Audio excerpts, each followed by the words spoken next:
Szép jó estét, üdvözlök mindenkit! Bocsánat, egy kicsit sötét a kép, de én is az vagyok, bemutatkoznék mindenkinek, aki esetleg nem ismer rá. Jobban teszi, hogy el is felejt. Alapban a Spencer, üdvözlök mindenkit. Igazából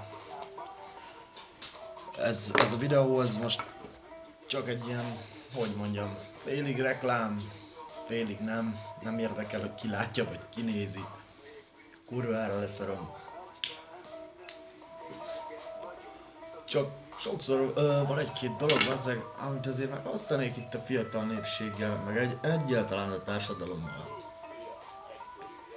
A szatírságnak nagyon sok olyan ágazata van, ami nagyon elgondolkodtató, és mást is azért szembesítenék a dolgokkal, hogy mi az életnek a valódi nézőpontja.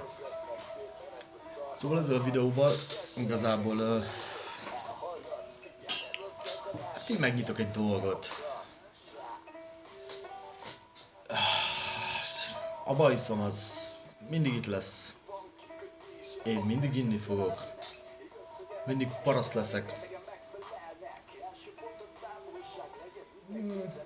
És a háttérben mindig pornó megy. Szóval most elindul egy ilyen sorozat. Hát sorozat, meglátjuk. Aztán lehet, hogy ezután soha többet nem jelentkezek be, de szerintem az ki van zárva. Tehát vesztek egy ilyen, hogy mondjam, egy ilyen videós gondolatmeneteim. Igazából azért, mert kurvára, hát aki megnézi, úgyis meghallgatja, meg úgyis meg kell, hogy hallgasson, ha már egyszer elindított, bazd meg.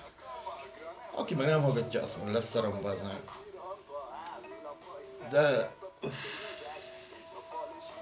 azért megmondanám egyszer-kétszer, hogy hány méter 8 kalács. Na mindegy. Igazából mindenkinek kívánok jó szatírkodást a hétvégére, amivel ugye péntek van.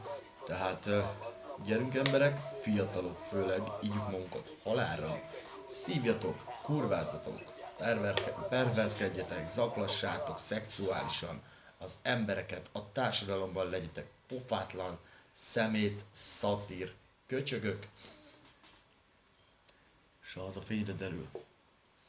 Szóval gyakrabban fogunk találkozni, vagyis egyoldalúan, vagy sem.